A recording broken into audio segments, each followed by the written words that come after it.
జ్ఞాపకము తెచ్చుకొనుము. అదేమనగా మీరు అపరాధము చేసిన యెడల జనులలోనికి మిమ్మల్ని చెదరగొట్టుదును. అయితే మీరు నా వైపు తిరిగి నా ఆజ్ఞను అనుసరించి నడిచిన యెడల భూదిగాంతముల వరకు మీరు తోలివేయబడినను అక్కడ నుండి సహా మిమ్మల్ని కూర్చి నా నామము ఉంచుటకు నేను ఏర్పరచుకున్న స్థలమునకు మిమ్మల్ని రప్పించదనని నీతో సెలవిచ్చింది కదా. చిత్తగించుము. నీవు నీ మహా ప్రభావమును చూపి నీ బాహుబలము చేత వినిపించిన నీ దాసులకు నీ జనులు వీరే. యెహోవా చెవియొగ్గి నీ దాసుడైన నా మొరను నీ నామమును భయభక్తులతో గణపరచుటయందు ఆనందించు నీ దాసుల మొరను ఆలకించి ఈ దినమందు నీ దాసుని ఆలోచన సఫలపరిచి ఈ మనుషుడు నాయందు దయచూపనట్లు అనుగ్రహించుమని నేను బతిమాలుకొనుచున్నాను అని ప్రార్థించితిని. నేను రాజులకు గిన్నె అందించువాడనై ఉంటిని. ఆమేన్. దేవునికి స్తోత్రం. విన్నారు కదా, నెహెమ్యా గ్రంథం నుంచి బయటికి వెళ్ళకుండా అందులోనే కొన్ని విషయాలు ఇచ్చారు. ఓకేనా? దేవుని మీకు అర్థం కావాలి. ఒక్కొక్క చిన్న చిన్న గ్రంథాలు నెహెమ్యా కావచ్చు, లేకపోతే ఎజ్రా కావచ్చు, హబక్కూకు కావచ్చు, యోనా కావచ్చు, ఇలాంటి చాలా గ్రంథాలు చిన్న వివరణ ఎక్కువసేపు తీసుకోవాలంటే ఇది మనకు సరిపోదు టైం. దేవుని స్తోత్రం. నెహెమ్యా అనగా అర్థం ఏంటంటే యెహోవా వలన ఓదార్చబడిన వాడని. దేవుని స్తోత్రం. ఓదార్పు నొందుట, యెహోవా వలన ఓదార్పు నొందుట. దేవుని స్తోత్రం. ఈయన యోధా గోత్రము నుంచి వచ్చినట్టు అక్కలయ కుమారుడు. దేవునికి స్తోత్రం. హల్లెలూయా. ఈయన వంశము రాక్ష వంశం. దేవునికి స్తోత్రం. రాక్ష వంశస్థుడు అంటే రాజు, ఒక గొప్ప వంశస్థుడని అర్థం. రాజు వంశస్థుడు ప్రత్యేకింపబడిన వంశం అని అర్థం. దేవునికి స్తోత్రం. నెహెమ్యా ఈయన చేసే పని ఏంటంటే రాజు యొక్క గిన్నెందించేవాడు. దేవునికి స్తోత్రం. ఈ మాట రెండో అధ్యాయంలో కూడా అందులోనే కూడా చూపిస్తాం. దేవునికి స్తోత్రం. రాజు యొక్క గిన్నె అందించేవాడు. దేనికి గిన్నె అందించేవాడు అంటే రాజు తీర్పు తీర్చిన తర్వాత, రాజు న్యాయం జరిగించిన తర్వాత, రాజు శాసనాలు ముగించిన తర్వాత, రాజు చెప్పే ప్రతి మాట అయిపోయిన తీర్పు తర్వాత రాజు ఈ తీర్పులో లేదా ఈ శాసనాల్లో, ఈ ప్రమాణాల్లో, ఈ నిబంధనలో, ఈ తీర్మానంలో నేను ఎంత మాత్రము కూడా ఇందులో నేను పాలుభాగస్తుని కాదు, నేను నిందారహితును, నిరాపరాధుని, ఈ తీర్పు వారి కొరకే నీవు ఇచ్చిన మాట ప్రకారంగా నేను చేసి ఉన్నాను కనుక నేను చేతులు కడుక్కుంటున్నాను.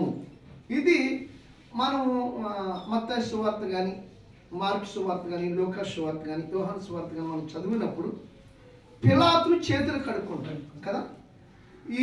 ఈ జనుల యొక్క, ఈ నీతిమంతుడి యొక్క రక్తము నా పిల్లల మీద కానీ, నా కుటుంబం మీద కానీ పడకుండునగాక అని ఆయన చేతులు కడుక్కుంటాడు. హల్లెలూయా. అలాగే ఈ నెహెమ్యా అనే వ్యక్తి రాజుకు తీర్పు తీర్చిన వెంటనే చేతులు కడుక్కోవడానికి, చేతులు శుభ్రం చేసుకోవడానికి, ఇక్కడి నుంచి ఇది నాకు ఎంత మాత్రము నాకు సంబంధం లేదు అని చేతులు కడుక్కోవడానికి. హల్లెలూయా. దేవునికి స్తోత్రం. ఈ నెహెమ్యా దినానికి మినిమం 7 ప్రార్థనలు చేసేవాడు. 7 ప్రార్థన, ఎక్కువసేపు ప్రార్థనలో గడిపేవాడు. ఎంత ప్రార్థన చేసేవాడు అంటే ప్రతి దానికి ఒక ప్రత్యేకత కలిగి ప్రార్థన చేసేవాడు. నిజమైన ప్రార్థన చేసేవాడు. దేవునికి స్తోత్రం. మామూలుగా చేసేవాడైతే నిజమైన ప్రార్థన చేసేవాడు. ఆ ప్రార్థనకి తూచా తప్పక ఖచ్చితంగా దేవుని దగ్గర నుంచి జవాబు వచ్చేది. దేవునికి స్తోత్రం. దేవుని దగ్గర నుంచి జవాబు వచ్చేది. మొదట ఆయన చేసిన ప్రార్థన ప్రత్యుత్తరము కొరకు ప్రార్థన చేసేవాడు. ప్రత్యుత్తరం ఇది మనకు 2వ అధ్యాయం 1 నుంచి 9 వరకు చదివితే మీరు రాసుకోండి. 1 నుంచి 9 వరకు మీరు చదవాలి. ఖచ్చితంగా అందులో ప్రత్యుత్తరం అనేది మీకు కనబడుతుంది. దేవునికి స్తోత్రం. రెండవదిగా ప్రమాణం కొరకు ప్రార్థన చేసేవాడు. ప్రయాణం కొరకు, ప్రమాణం కాదు, ప్రయాణం కొరకు ప్రార్థన చేసేవాడు. దేవునికి స్తోత్రం. హల్లెలూయా. అలాగే మూడవదిగా ఆయన పని కొరకు ప్రార్థన చేసేవాడు. పని. హల్లెలూయా. పని కొరకు ప్రార్థన చేసేవాడు. నాలుగోదిగా సిద్ధపాటు గురించి ప్రార్థన చేసేవాడు. మీకు అన్ని వివరిస్తాం. దేవునికి స్తోత్రం. ఐదోదిగా నెహెమ్యా ప్రార్థన నిజమైన ప్రార్థన. ఏం ప్రార్థన? నిజమైన ప్రార్థన. ఆరోదిగా మంచి ప్రార్థన. దేవునికి స్తోత్రం. ఏం చేసేవాడుతుంది? మంచి ప్రార్థన. దేవునికి స్తోత్రం. మంచిగా ప్రార్థన చేసేవాడు. అంటే మంచి ప్రార్థన అంటే ఏంటో కూడా చెప్తాను. హల్లెలూయా. ఏడోదిగా దేనిని ప్రతిదీ ఏది చేసినా దేవుని చిత్తం కొరకే చేసేవాడు. దేవునికి స్తోత్రం. దేవుని చిత్తం నెరవేర్చడం, లోబడి కొరకు ప్రార్థన చేసేవాడు. దేవుని చిత్తం నెరవేర్చి లోబడి ఉండేలాగా ప్రార్థన చేసేవాడు. దేవునికి స్తోత్రం. పాపము చేయకుండా దేవుని చిత్తానుసారంగా వినయముతో లోబడి ప్రార్థన చేసేవాడు. దేవునికి స్తోత్రం. ఇన్ని ప్రార్థనలు నెహెమ్యా ఓదార్చుకుంటూ సహనము కలిగి ఓర్పు కలిగి ప్రభుతో గడిపేవాడు. ఇన్ని ప్రార్థనలు ఎందుకు చేయాలంటే నెహెమ్యా గ్రంథం అంతా మీరు చదివితే అక్కడ మొదట నెహెమ్యా షూషాను కోటలో కిలిషేబు మాసమందు ఆయన ఉన్నప్పుడు ఆయన దగ్గరికి ఒక అంశం వచ్చింది. యోధావారులు అననీయ సంతతి వారు, ఆయన సహోదరుడు ఒకడు వచ్చి ఆయన యెరూషలేము గురించి ఈయన అడిగినప్పుడు, యెరూషలేము ఇశ్రాయేలు గురించి అడిగినప్పుడు, యెరూషలేము కాపురస్తుల గురించి అడిగినప్పుడు, తన సహోదరులు అడిగినప్పుడు అక్కడ పరిస్థితులన్నీ ఈ షూషాను కోటలో ఉన్నట్టు నెహెమ్యా అడిగి తెలుసుకున్నప్పుడు అక్కడ ఏమైంది, ఏంటి, ఎలా ఉన్నారు మన స్నేహితులు, లేదా నా బంధువులు, నా సహోదరులు, నా అన్నదమ్ములు, మన దేశ ప్రజలు, మన పట్టణ ప్రజలు, మన దేవుని రాజ్యము, మన దేవుని యొక్క సింహాసనం, మన దేవుని మందిరం ఎట్లా ఉందని అడిగి తెలుసుకున్నప్పుడు వారు చెప్పిన మాట ఏంటంటే, మొదటగా చెప్పిన మాట ఏంటంటే దేవుని యొక్క మందిరం యొక్క ప్రాకారాలన్నీ కూలిపోయాయి. దేవుని స్తోత్రం. మార్చబడ్డాయి గుమ్మాలన్నీ. హల్లెలూయా. రెండోదిగా ప్రజలందరూ చెదిరిపోయారు. ఇశ్రాయేలు ప్రజలు, అమ్మ నా వైపు చూడండి కొద్ది నిమిషం. ఇశ్రాయేలు ప్రజలందరూ చెదిరిపోయారు, చెరపట్టబడ్డారు. మూడోదిగా నెహెమ్యా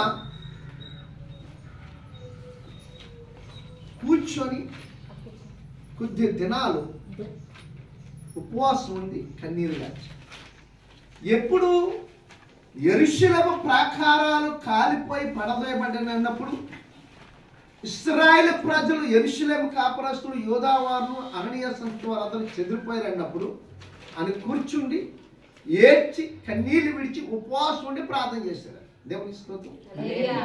ప్రియులారా, నెహెమ్యా ఇన్ని విషయాలు జరిగిన తర్వాత వాళ్ళు అక్కడ ఉన్నటి యెరూషలేములో ఉన్నటి ప్రతి విషయాన్ని తెలుసుకున్న తర్వాత ఎక్కడ ఏ విధమ చేత కృంగిపోకుండా, అటు ఇటు తన మనసు వెళ్ళిపోకుండా, ఎక్కడికి వెళ్తే నాకు జవాబు వస్తుందో తెలుసుకొని ఆ స్థలానికి వచ్చి ప్రార్థన చేయడం మొదలెట్టాడు. దేవునికి స్తోత్రం.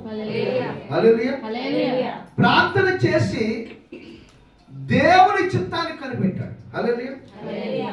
దేవుని చిత్తాన్ని ఈ ప్రార్థనలో ఆయన కనిపెట్టి ఈ ప్రార్థనలో ఏం పొందుకోవాలనుకున్నాడంటే, పడిపోయినట్టి గోడలు, కాలిపోయినట్టి దేవుని యొక్క దారబంధములు లేదా మందిరం యొక్క ప్రాకారాలు కట్టబడాలి. ఇష్టమైన ఉద్దేశం ఏంటంటే పడిపోయిన మందిరం కట్టబడాలి. దేవునికి స్తోత్రం. మీరు చదవండి, మళ్ళీ నెహెమ్యా గ్రంథం మొత్తం అంతా మీకు చదివితే పూర్తిగా అర్థమవుతుంది. నేను కొంచెం కొంచెం మాత్రమే చెప్తాను. నెహెమ్యా ఉద్దేశాన్ని మీకు చెప్తున్నాను. ఫస్ట్ పడిపోయిన మందిరము కట్టబడాలి, ఆ ప్రాకారాలు మళ్ళా తిరిగి కట్టబడాలి. రెండోదిగా కట్టబడిన తర్వాత మందిరములో దైవారాధన ఆగిపోయింది. దేవునికి స్తోత్రం. దైవారాధన ఆగిపోయినంటే ఆరాధన మరలా జరిగింపబడాలి. దేవునికి స్తోత్రం కలుగుతుంది. ఆగిపోయిన ఆరాధన మరలా జరిగించబడాలి. ఫస్ట్ ఆఫ్ ఆల్ మందిరం కట్టబడాలి. రెండోదిగా ఆగిపోయిన ఆరాధన జరగాలి.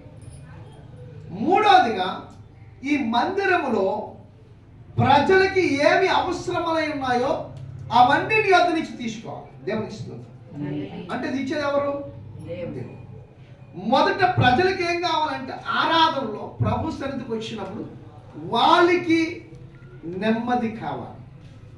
ప్రయాసపడి భారం మోస్తున్న నా సమస్త జనులారా నా యొద్దకు రండి, విశ్రాంతిని. మత్తయి 10వ రాయబడింది. దేవునికి స్తోత్రం. కాబట్టి నా యొద్దకు రండి. మొదట దైవారాధన కొరకు దేవుని యొద్దకు వెళ్ళాలి. దేవుని యొద్దకు ఎందుకు వెళ్ళాలంటే దేవుని వాక్యము కొరకు వెళ్ళాలి. దేవునికి స్తోత్రం. ఇప్పుడు ఇశ్రాయేలు ప్రజలు, యెరూషలేము కాపురస్తులు, అననీయ సంతతి వారు ఏం కోల్పోయారంటే దైవారాధన లేదు, దేవుని వాక్యము కొనవరకు లేదు. కారణం ఏంటంటే ఆ మందిర ప్రాకారాలన్నీ కూల్చబడ్డాయి, ఆ గుమ్మములన్నీ కాల్చబడ్డాయి. ఇశ్రాయేలు ప్రజలు అక్కడికి వెళ్ళి ఆరాధించుకోవడానికి స్థలము లేదు. కాబట్టి వీళ్ళందరూ చెదిరిపోయారు, చెరపట్టబడ్డారు. ఇంకా అక్కడ కట్టే స్వామత, అక్కడ కట్టే ధైర్యము, అక్కడ చేయటానికి వారికి సామర్థ్యత లేనందున, వారికి బ్రతకడమే కష్టమైపోయినందున చెదిరిపోయారు. ఆ మాట విన్నప్పుడు నెహెమీయాకు వేదన కలిగింది, బాధ కలిగింది. అందుకే నెహెమీ ఏంటంటే, నెహెమీ అనగా యెహోవా వలన ఓదార్పు నొందుట. దేవునికి స్తోత్రం. ఈరోజు నీకు కష్టం రావచ్చు, బాధ రావచ్చు, సమస్య రావచ్చు, వేదన రావచ్చు, దుఃఖం రావచ్చు, కన్నీళ్ళే నీకు అన్నపానములు అయిపోవచ్చు, కన్నీళ్ళే నీకు నీ కన్నులు గుంటలు కమ్మవచ్చు. ప్రియులారా, నీ సమస్య ఎలాంటిదైనా సరే నువ్వు మొదటి వెళ్ళవలసింది ఏంటంటే దేవుడి దగ్గర. ప్రియులారా, నేను చెప్తున్నాను ప్రభు నామములో, దేవుడిచ్చిన మాట, ఎక్కడ మీకు ఓదార్పు దొరకదు, ఎక్కడ మీకు ఆదరణ దొరకదు, ఎక్కడ మీకు నెమ్మది దొరకదు. ఎక్కడ దొరుకుతుందంటే యెహోవా అనే ఓదార్పు, ఆదరణ, నెమ్మది. 100 మందికి చెప్పు, వింటారు, వెళ్ళిపోతారు తప్ప నిన్ను ఆదరించి ఓదార్చి నీకు నెమ్మదిని నీ ప్రాణానికి ఇచ్చేవారు ఎవరో దేవుని వలన మాత్రమే నీకు ఓదార్పు, దేవుని వలన మాత్రమే నెమ్మది, దేవుని వలన మాత్రమే నీ ప్రాణానికి నీకు ఆదరణ, నెమ్మది కలుగు. దేవునికి స్తోత్రం. ఖచ్చితంగా ప్రత్యుత్తరం పొందేవాడు ప్రార్థన చేసి, జవాబు పొందేవాడు. ప్రత్యుత్తరం అనగా దేవుని దగ్గర నుంచి జవాబు పొందుకున్నంత వరకు కూడా ప్రార్థన ఆపేవాడు కదా. హల్లెలూయా. దేవుని మందిరం కట్టడానికి ఆయన పడ్డ ప్రయాసానికి తగినట్లుగా ఆయన ఉన్నంటి సుసోన కాటు నుంచి చాలా దూరం ప్రయాణం చేయాలి. ఇంకొక యెరూషలేము ప్రాంతానికి వెళ్ళాలి. ఆయన ఉన్న ప్రాంతం నుంచి అక్కడికి వెళ్ళటానికి ఈయన రాజు యొద్ద కిందందించేవాడు కదా. ఈ రాజు ఎవరంటే అశ్వేస్తు రాజు. దేవుడు ఆ రాజును దర్శించడానికే మొదట నెహెమ్యా కన్నీళ్లు గార్చి ప్రార్థన చేశాడు. అక్కడ మనం చూస్తే 2వ అధ్యాయం 10-11 వచనాల్లో రాయబడి ఉంటుంది. ప్రియులారా, అద్భుతమైన మాట ఉంటుంది. నెహెమ్యా ఎప్పుడు అలా ఉండేవాడు కాదట. తన విచారముగాను, బాధగాను, దుఃఖముగా రాజు కనబడినప్పుడు ఎందుకు అలా ఉన్నామంటే రాజుకి చెప్తాడు. చెప్పిన వాడిని నీకేం కావాలో తీసుకుని వెళ్ళి తను వెళ్ళటానికి ప్రయాణం కొరకు ప్రార్థన చేస్తాడు. ఈరోజు మనం ప్రయాణం కొరకు ప్రార్థన చేసి వెళ్ళిపోతాం అంతే. ఒళ్ళో పడుతున్నా, దల్లో పడుతున్నా, ముందు మాత్రం పారిపోతాం. ఈ మధ్యలో ఏం జరుగుతుందో, ఈ మార్గాన్ని ఏమైపోతామో, బిడ్డలు ఏమవుతారో, భర్త ఏమవుతాడో, భార్య, ఇదేం పట్టించుకోము. ఎదురున్న ఆ శుభకార్యము, లేకపోతే పండగలో, లేకపోతే బంధువులో గుర్తుంటారే తప్ప అసలు ఈ ప్రయాణ మార్గంలో క్షేమంగా తీసుకెళ్ళి క్షేమంగా తీసుకురా మాత్రం ప్రార్థన, తన ప్రయాణం కోసం ప్రార్థన చేస్తాడు. గమ్యము చేరే వరకు కూడా ఈ మార్గ మధ్యలో ఎక్కడ ఏ విధమైన ఆపదలు కలగకుండగా, ఆటంకాలు కలగకుండగా, అభ్యంతరాలు కలగకుండగా, ఏ విధమైన పరిస్థితులు మాకు అడ్డు కలగకుండగా సురక్షితముగా యెరూషలేము నీ దేవాలయం దగ్గర మేము వెళ్ళాలి. ఆమె అలా ప్రార్థన చేస్తాం. దేవునికి స్తోత్రం. మూడవదిగా ఆయన ప్రార్థన పని కొరకు ప్రార్థన చేశారు. ఏ పని? పడిపోయినటి ప్రాకారాలు తిరిగి కట్టాలి. ఆ పని పూనుకున్నాడట. దేవునికి స్తోత్రం. ఈ పని సంపూర్ణంగా సాగాలి. యెజ్రా గ్రంథంలో రాయబడి ఉంటుంది. 8వ అధ్యాయం 9వ అధ్యాయం. ఇందులో కూడా 8వ అధ్యాయం 9వ అధ్యాయంలో కూడా రాయబడి ఉంటుంది. రాసుకోండి, తర్వాత చదవండి. ఈ గ్రంథం రాసిందే యెజ్రా భక్తుడు. నెహెమ్యా గ్రంథం రాసిందే మీరు పని పూనుకోండి, ఇది యెహోవాయే జరిగించును. ఆమేన్. హల్లెలూయా. కనుక దేవుని ప్రాకారాలు కట్టుటకు పూనుకోవడానికి, పని పూనుకోవడానికి ప్రార్థన చేసేవాడు. ఈరోజు మనం ఏదైనా పని ప్రారంభిస్తే ప్రార్థన చేయం. వాళ్ళు అక్కడ పని చేస్తారు, ఆ పని కదా అనుకుంటారు. కానీ ఇక్కడ ప్రార్థన చేస్తే నీ పని సక్రమంగా, సమయోచితముగా, చక్కగా, నువ్వు అనుకున్న దానికంటే అద్భుతంగా నీ పని సంపూర్ణంగా కొనసాగుతుంది. దేవుని స్తుతం. చాలా మంది సేవకులు చెప్తుంటారు, అయ్యా ఈరోజు నేను మందిరం పని ప్రారంభిస్తున్నాను, తప్పకుండా మీరు ప్రార్థన చేయాలంటారు. ఎందుకో తెలుసా? పని జరిగించేవాడు యెహోవాయే. మనం ఎన్ని విధాలుగా ప్రయత్నం చేసి ఎలా కట్టాలనుకుంటాం. ఏదో ఆటకు వచ్చి పని అయిపోవాలి, ఏదో ఇబ్బంది వచ్చే పని సక్రంగా కాదు. దేవుని స్తుతం. హల్లెలూయా. ప్రియులారా, ఎందుకు ఈ మాట చెప్తున్నానంటే మీరు వినాలి. ప్రతి పనిలో కూడా మీకు మీ ప్రార్థన మీ పనికి అవసరం. మీరు ఏ పని కొరకైతే సిద్ధపడుతున్నారో ఆ పని సంపూర్ణంగా పూర్తి అవ్వాలి అంటే మీరు ప్రార్థనలో కనీసం ఒక అరగంట సేపు దేవుడితో పోతారు. దేవుడితో ఆ పని ఆగిపోకుండా ప్రార్థన చేసేవాడట నెహెమ్యా. దేవునికి స్తోత్రం కలుగుతుంది. అలాగే సిద్ధపడేవాడట. ఏది చేయాలన్న మొదట సిద్ధ మనసు కలిగి ఉండేవాడు. మొదట సిద్ధంగా ఉండేవాడు. నేను చేస్తాను ప్రభువా, ఈ పనికి నన్ను వాడుకో, ఈ పనిలో నమ్మకస్తుడిగా నన్ను సిద్ధపరచు. ఎన్ని అవరోధాలు వచ్చినా ఈ పని నేను విడిచిపెట్టడానికి వీలు లేదనేసి సిద్ధపాటు కలిగి దేవునికి స్తోత్రం. ప్రియమైన దేవుని బిడ్డ, 2వ అధ్యాయంలో 12వ వచనం నుంచి 20 వరకు మీరు చదివితే ఈ సిద్ధపాటు ఏంటో కాదు. దేవునికి స్తోత్రం. నెహెమ్యా గ్రంథంలో నుంచి చెప్తున్నాను, ఎందుకు బయటకు వెళ్ళండి. హల్లెలూయా. ఇకపోతే నెహెమ్యా చేసే ప్రార్థన నిజమైన ప్రార్థన. ఏం ప్రార్థన? యథార్థంగా చేసేవాడు, భక్తిగా చేసేవాడు, మంచి మనసుతో చేసేవాడు. తనలో ఏ వ్యాఖ్యలు ఉండేది కాదట, పాపం ఉండేది కాదట. ఇందాక మొదటైతే మనం చదివాం కదా, తాను తన తండ్రి ఇంటి వారు చేసిన పాపములు కూడా ఒప్పుకున్నారట. నీకు అర్థమవుతుందండి? ఇశ్రాయేలు దోషములు, ఇశ్రాయేలు యెహోవా బిడ్డలు చేసిన పాపాలు కూడా ఒప్పుకున్నారు ఆయన. వాళ్ళే ఒప్పుకోవడం కాకుండా నేను నా తండ్రి ఇంటి వారు చేసిన ప్రతి పాపమును నీ ఎదుట ఒప్పుకొనిచున్నాను. మనం ఒప్పుకోవడం వల్ల వచ్చే మేలేంటంటే అది నీ మీద ఇంకెప్పుడు ఏలుమర్చి. ఎన్నిసార్లు మోకరిస్తే అన్ని మార్లు నువ్వు ఒప్పుకో, క్షమాపణ అడుగు, అది నీకు మేలుగా మార్చబడతాడు. మరి ఎన్నడూ అది నీ వద్దకు రానే. ప్రతిసారి ఒప్పుకోవాలి. కారణం ఏంటంటే ఐగుప్తుని వెంబడించడానికి, ఇంకా నువ్వు ఐగుప్తులో ఐగుప్తిలో ఉండాలని లేదా ఐగుప్తుని వెంబడించాలని ఒప్పుకోకపోతే అది వెంటాడుతూనే ఉంటారు. ఆమె సాపకింద నీరులాగా తప్పకుండా పాపం మన వెనకాల వస్తుంది. మీరు నేను కలిసి ఈరోజు క్రీస్తు రక్తంలో కడగబడ్డాం. పాపానికి అధికారము చోటు లేదు. ఇంకొక మాటలో చెప్పాలండి, ఎవరున్నారు నీలో అంటే క్రీస్తు.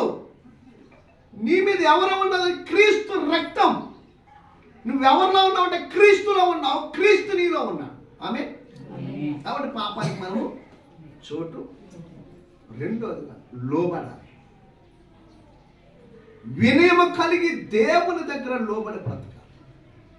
నువ్వు లోబడితే వినయముతో ప్రభువుకి నీవు అర్పించుకొని సమర్పించుకుంటే నీకేది కావాలో. నెహెమ్యా దగ్గర ఒక్క రూపాయి కూడా లేదు. నేను నమ్మను. దేవుడికి స్తోత్రం. నెహెమ్యా దగ్గర ఒక్క రూపాయి లేదు. నెహెమ్యా ఎవరు?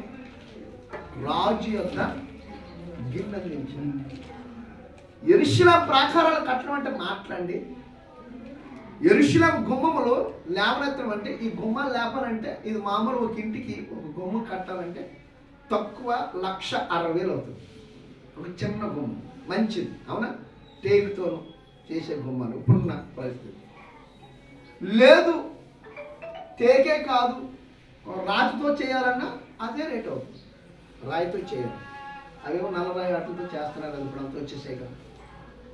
ఒక గుమ్ము. కానీ దేవుని మందిరానికి పెట్టే గుమ్ము ఎలా ఉండాలి? దేవుని మందిరానికి పెట్టే గుమ్ము ఎలా ఉండాలి? దేవుడు ఏ కర్ర చెప్తే ఆ కర్రే వాడాలి. జలదారు వృక్షము, నల్ల మద్దిగర్ర, అది మనకు దొరుకుతుందా? అవన్నీ బైబిల్లో ఉన్నాయి. దానితో తయారు చేయాలి. 7 అడుగులు ఎత్తు ఉండాలి, ఒక రూపం ఉండాలి, ఒక అందంగా ఉండాలి. ఆ గుమ్మము దగ్గర నిలబడితే చాలు, దేవుని ప్రభావం అవతలున్న వ్యక్తికి ఇది అక్కడ జోషం ఉంది, జోషం మీదకి రావాలి ఆ అభిషేకం. అంటే అంత శక్తి కలిగినట్టు ఒక ప్రవాహముతో కూడినట్టు మందిరం అలంకరింపబడినట్లుగా ఉండాలి.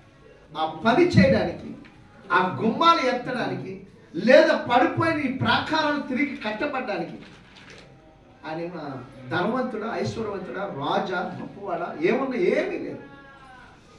దాని విషయంలో తను ఎంతో సిద్ధించి 1వ అధ్యాయంలో ప్రార్థన చేసి ఆయన మా పితరుడైన మోషేతో నిబంధన స్థిరపరచబడిన వాడా అంటే 2 చేతులు పైకెత్తాడు. 2 చేతులు పైకెత్తి దేవుని సన్నిధిలో ప్రార్థన చేశాడు. ఆ ఒక్క ప్రార్థన చేశాడు. మా పితరుడైన మోషేతో నువ్వు చేసిన నిబంధన జ్ఞాపకం చేసు, ఐగుప్తులో ఇశ్రాయేలు ప్రజలతో చేసిన నిబంధన జ్ఞాపకం చేసు. నీ కనులు తెరిచి మమ్మల్ని చూడు. ఆకాశమందున్న దేవా, ఈ ప్రాకారాలు కట్టబడాలి. ఆ మందిరంలో దైవారాధన జరగాలి. మేమంతా నీలో ఆనందించాలి. నీ వద్ద నుంచి మేము ఫలములు తీసుకోవాలి. ఫలభర్తముగా మరలా మా దేవుడని యెహోవా సన్నిధిలో నిన్ను ఆరాధించుకునే కృపాభాగ్యం మాకు ఇవ్వటానికి నాకు శక్తి చాలు, నాకు బలము చాలు, నా దగ్గర ఏమీ లేదయ్యా, ప్రార్థన మాత్రమే చేయగలని కన్నీళ్లు విడిచి కొన్ని దినాలు ఉపవాసాలు ప్రార్థన చేశారట. దేవుడికి స్తోత్రం. దేవుడు ఎంత గొప్ప దేవుడో తెలుసా ప్రియులారా? అస్తవ్యస్త రాజు హృదయం తెరిచాడు. దేవుని స్తోత్రం. రాజు హృదయం తెరిచాడు. 2వ అధ్యాయం చదవండి. రాజు హృదయం మీకు తెరిచాడు. ఎప్పుడైతే రాజు హృదయం తెరిచాడో, నెహెమ్యా నీవెన్నడూ నీ ముఖం ఇలా చిన్నపుచ్చుకొని లేదు, నీ ముఖం విచారముగా లేదు, ఎప్పుడు బాధకరముగా లేదు. ఎందుకు అలా ఉన్నావు అంటే, అయ్యా భూమాకాశములు సృజింపజేసిన సృష్టికర్తకు నా దేవుడి మందిరము, నా దేవుని యొక్క మందిరము ప్రాకారాలు, నా దేవుని యొక్క మందిర గుమ్మములు కాల్చబడ్డాయి, పడదోయబడ్డాయి. ఇదిగో నా సహోదరులు ఇశ్రాయేలు జనాంగము, నా దేవుని ప్రజలంతా చల్లా చెదరైపోయారయ్యా. దాన్ని తిరిగి కట్టడానికి నాకు సామర్థ్యత లేదు. వెంటనే రాజు చెప్పమాట, నీకేం కావాలో తీసుకెళ్ళి. ఆమె దేవుడు అంత అద్భుతం చేశాడు చూసారా? రాజుని కదిలించాడు. దానికి కావలసిన ప్రతి సామాగ్రిని ఇచ్చి, కొంతమంది సైన్యాన్ని ఇచ్చి అక్కడ తీసుకెళ్ళాడు. ఆటంకాలు వస్తాయా? ఖచ్చితంగా ఆటంకాలు వస్తాయి. ఆ ఆటంకాలు రాకుండా దేవుడు అద్భుతమైన కార్యం చేసి మరలా తిరిగి మందిర ప్రాకారాలు కట్టబడ్డాయి. తిరిగి మరలా దైవారాధన జరిగించడం ప్రారంభించబడ్డాయి. తిరిగి మరలా వీళ్ళందరూ యెరూషలేములోకి వెళ్ళి ప్రభువుని స్తుతించారు. సమస్త జనులు అందరూ సమకూర్చబడ్డారు. చెరపట్టబడిన ప్రజలందరూ యెరూషలేముకు వచ్చి దేవుని దేవాలయంలో దేవుని ఆరాధించారు. అలాంటి కృప మనకి, కూడి వచ్చిన బిడ్డలకి, ప్రాంత ప్రజలకు పరిశుద్ధాత్మ దేవుడు నిరంతరం మనకు తోడై నడిపించును గాక.